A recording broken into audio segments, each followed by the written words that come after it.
Extremely critical information about altcoins has been released. Thank you to the DeFi Llama founder, Nigmi.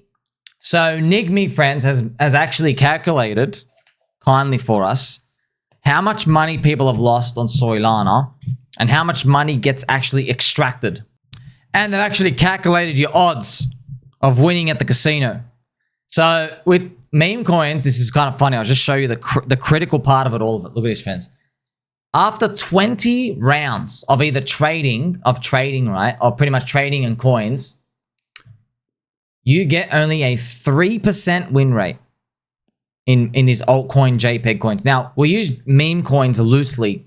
Remember, you have a religion on top, in the middle is a cult, and then memes, yeah, but below memes are actually just JPEG trash. So something, you make something, oh, it's got a JPEG there. There's no community. They say it's going to be a meme, but it's not, and they all die. Now, JPEGs can get really expensive. That's what Soylana happens, right? Argentina coin, the celebrity tokens everywhere, they're just JPEGs. Hey, it's a JPEG of me. I'm a JPEG celebrity, right? You have the Vine, the Jelly coin, they all pump and dump, every single one, right? All of them, JPEGs. Last a couple of days. Now, in a normal casino, friends, it's kind of funny, right? When you're playing in a normal casino, you have 57% odds after 20 rounds. Interesting. That's crazy. After 20, casino roulette. That is your EV. So after 20 rounds, you put in $1, you've got about 57 cents on average. With memes, you put in $1, you got 3 cents. Whoa. That's disgusting, man. But that's a game. That's a Soylana game, kids. So he actually calculated, so Nigmi, cute fluffy llama, calculated the total extracted value from memes on Soylana. Now remember, friends, DeFi Llama is actually a great website and resource. DeFi LLAMA, DeFi Llama. You can actually come out here, sees the total value locked on the chains here. You can actually check out on Ethereum. We find wonderful, like, you know, fundamental information here that's probably conducive to the growth of a chain. So if you just click on here, you can actually go down and see what are the biggest protocols and stuff out there as well. And I've just clicked on Ethereum up there. You can see, friends, with Ethereum, look at that. They've got $123 billion of stablecoins. That's wild, right? The TVL. See, that's big. So it's showing you like most of the stable coins out there are on the chain. And you can actually see like adoption, like who's actually, where they're hoarding their coins, actually gives you insight as to why Donald Pump, he's buying $400 million of ETH. Because ETH has a lot of stable coins. It's logical that it's going to be used as the CBDC rails in the future. They'll rename it, not CBDC anymore. They'll probably call it digital dollar. But trust me, they're going to strangle us eventually. It's got the same features, rewind feature and stuff out here. Of course, the government's going to do that. You really expect it, though. So DeFi Llama, right? Look at this. This is wild, man. So look how much billions of dollars, man. Trading bots and applications have extracted $1.1 billion. Oh my gosh. So they've lost these trading bots, these apps, their fees. Oh my gosh, destroyed. Pump Fund has taken basically $500 million, okay, for the founder. Man, they pretty much made a billionaire. They made it. That's crypto. But it's the sad part, right? They're not making value for customers. They it's not their fault. They create something, people use it. But that's people, right? They're not creating any value. It's like a casino. Where's the value for the customer? Oh, dopamine. Yeah, but you can get dopamine for a lot cheaper than what the average person has blown on that. That's why eventually not everyone stays in that casino forever. They made a lot of money. That's also why, you know, Richard Hart from PulseChain, we launched PumpTires as well. Friends, expanding the city. You don't have to go to that part of the city. And it's very PvP mercenary. It's short-termers. It's JPEGs, man. That's friends. It's such a genius word. Yeah, I'm calling what I mean. It's literally genius, okay? What do you think of a JPEG? Okay, there's JPEGs everywhere. There you go. Do you fall in love with a JPEG? Some JPEGs are cool. Okay, but how many ones don't you fall in love with? There's a lot of pictures that aren't funny or fun anymore. Okay, what about next week? You got a cute JPEG today. Yeah, it's not cute next week. You've seen it too many times. You're desensitized. You get it? That's why they're just JPEG coins. But yeah, if people want to trade, they can do what they want. That's just up to the market. If a JPEG gets enough attention, you can eventually become a meme, which is hilarious. Now memes are like a blue chip status. Well, like, you know, you're a character, you've got life. That's what a meme actually is. So the JPEG is just a picture. A meme is animated through the actions of, and the hearts of the community. Yeah, maybe they make funny, relevant topics, political theme, sometimes, you know, like a fantasy theme in terms of like, you know, maybe games and movies. They throw in Terminator with like a land wolf, you know what I mean? Like that type of stuff out here. And yeah, meant to make people like either think, there's philosophy, there's jokes. Yes, it's meant to just capture the spirit. You have a community out here. These JPEGs don't do that. That's why they hope to do that if they upgrade to it, if they're around long enough.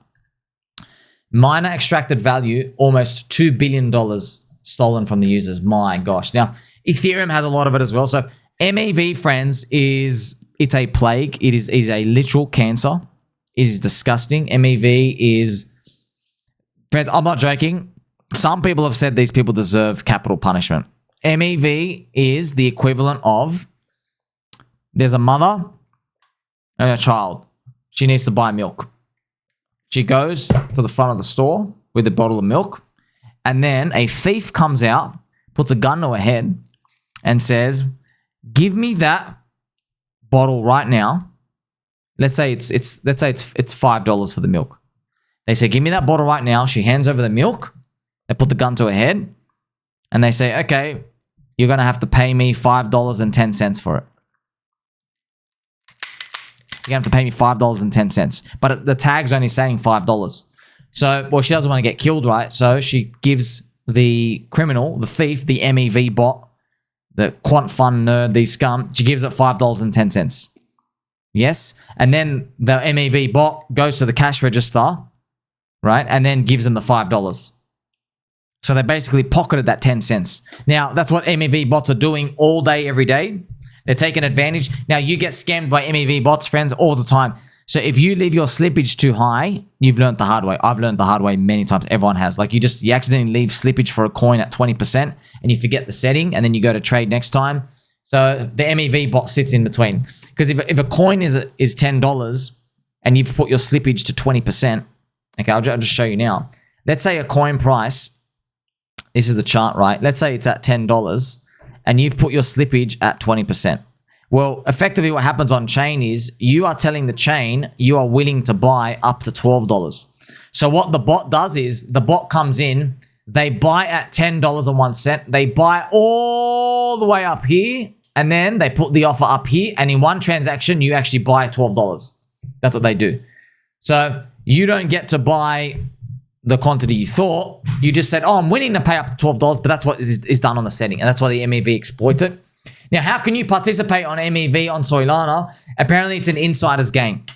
I think that there's some regulation. I don't think not anybody can set it up. You got to have some nodes and servers. It's like it's insider's game out here, but they're getting paid. Obviously, the people on the inside who believe in the chain, which I guess it's fair. You know, like you believed in the chain as an MEV scumbot when and your services infrastructure, like it's not even infrastructure, just literally cancer. When the chain was like going down every month and when no one else believed in it. So I guess they're happy to hand it out to basically rort their users because the users don't know any better. But yeah, it gets worse than that, but that's pretty much it in a nutshell. Okay. The Trump insiders have dumped $1 billion. So Trump, Melania, that stuff out here. So that's wild, man. Yeah, man, and Trump token, maybe it's moved up by now. Yeah, Trump token fans as well. As you got to see with his launch, man. Yeah, just having a look at it with a launch. When you see someone like that, yeah, and then, yeah, just sinks back down and down and down. Now, hopefully it goes back up. I hope it does eventually go back up, but we'll see. Also, AMMs, so the automatic market makers, $2 billion. I'm not sure exactly what they calculate there. I'm sure there's explanations and stuff out here. Total about like $6.6 billion. They actually got the sources out in the next tweet. Man, that's wild how much money's been extracted from users. Extracted means taken out, stolen, thieves. Crypto. See, here's the thing, friends. When you're early to technology like this or early to anything with edge, this happens a lot. So you have to embrace it, but the devastating nature of the 4-year bear market that we've had on this crappy 4-year cycle, it makes it harder. Because usually, see, what makes no sense is like all these illiquid stuff happening, it's meant to coincide with like prices rising up as well. We're not seeing that though. We've seen like the worst Bitcoin dominance damage to all of us in like literally since ever. This was the first Bitcoin halvening year last year where Bitcoin dominance went up. In every other Bitcoin halvening year, had a crackdown. We never got that at all, as I was showing you. That's why these things sting even more. That's why we want to show you. Yeah, these things do sting even more. So Bitcoin dominance went up in every other four-year cycle. The Bitcoin dominance had like this down pump. Everyone remembers DeFi 2020. But still, we're going to believe and we're going to keep making it, and we are not going to quit. Check out some of the sources as well from Mr. Nigmi. Trading bots, Phantom, Photon, Bullex, Maestro. So all these things, millions and millions and millions of dollars. You know, friends, all these things, every single one of them, they're just trading bots. That's all it is. All of it's trading. So, like, some people sit on their high horse and they go, oh, there's nothing being built on Soylana and stuff out here. Yeah, but okay, what is it on Ethereum? Okay, just because you have some governance token and you call this thing cool, we're not going to buy it at 400 million market cap. You're useless. People are in crypto to speculate. That's it. People are either holding something or speculating around stuff. They're trying to make money. Yeah, and you know, Vitalik doesn't like it. No one likes it. Okay, but you made money off the casino, bro. You made money, and now you're pissed off other people are making money. That's how it sounds like to the rest of us. You know, like, but that's it. That's life sometimes. Just, you know, they got lucky. Right time, right place. It is what it is. But yeah, how much of it is luck and geniusness? But like, how do you think Ethereum would perform today if it was launched today? You know, so it is what it is. Right place, right time. That's just how it goes. You and I have to navigate this. MEV, man. Look at this. Friends, $1 billion of bribes were given to Jito. The wild. Profit of one of the main MEV sandwiches on Soylana is $500 million. Oh my gosh. There is an MEV bot earning $60 million in 1 month. Wow. Do you know what that means? That means, friend, do you want to know what that, oh man, that's wild. What does the $990 million of bribes in Jito mean? It means Soylana's cabals have so many insiders who know the contract address ahead of time. So when it gets launched, they all have to bribe the validators pretty much to get the first block in so they can buy the first round of the token. $1 billion has gotten in because they know, oh, you're going to launch a coin. It's part of the Soylana Cabal. They have the address. They all plug it in because they all want to be in the first block. And there'll be so many instances where like probably did this with Trump coin. So they know the address. They know on the first block. I think this actually happened. So someone will bribe like $50,000 at that time for the Soylana for the Soylana validator to include your block in so you're able to do the transaction. They'll give them like a $50,000 tip so they can buy their like $500,000 worth and get in immediately. You know, so that's the game. That's where a lot of it's happening. All this extraction and stuff out here. It is what it is. Also, shout out to Mr. BGN. How much have they extracted from this one? Obviously, joking about Ethereum. Yes, sadly, it is like that as well, man. It is 100% like that. Because like they're both playing a dirty game of like, let's create a narrative and dump on people. But yeah, they just see this. The VC games on Ethereum, they started high, so they just dumped down. That's why people like the Soylana one, because they go, yeah, we know you're a grift, but at least you start low. You know, at least you start low and you're not starting at 500 million valuation every single coin, so we can actually have a chance to get in and dump on everyone else. But because it's the money circling the drain, what happens is they're all getting destroyed. So compare these odds, friends, of the meme coins to casino. So they're not real, obviously meme coins, more like JPEG coins, but that's it. Casino roulette, all right, 97% return. See? And then after 5 rounds, if you put in $1, you got 87 cents back. After 20 rounds, you got 57 cents back. All right? Look at these meme coins, man. Meme coins. After 20 rounds, you're down to 3 cents back. That's why with a meme coin, on your winner, if you hit a 30x on one thing, you're around break even. That's disgusting. A 30x to break even. That's why this game only makes sense if, with a win rate that low, when you hit a win rate, you literally get a 1000x. Yeah, or like a 300x. You need like a 300x on the winner. You're not getting that. Only a very, very few amount of people are getting that. You're not getting that. You're definitely not getting that. You're getting a 300x whenever you win. I've seen all your comments.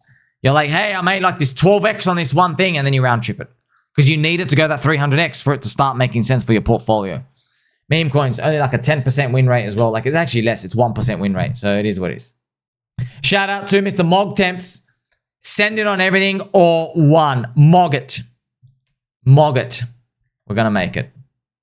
So after seeing all these, you are now well equipped. As my friend, you get to see the data out here. Don't listen to all these junk LA Vape Cabal, broccoli hair scum who are just psyopsing you, gaslighting you, telling you, oh, yeah, it should be in this one. No, because they change their minds. Like girls change their underwear every day, over and over and over again, over and over again. We just keep a new story, new narrative. And yeah, they're going to keep doing it as long as they have an audience that loves getting cucked. We're going to make it though. The only way to make it is long-term holding. That's literally the only way. Unless you're a real insider and you keep grifting people on short-term narratives. Which ones are going to be for you and me? Long-term holding. Like, subscribe, belly button, all. Catch you soon.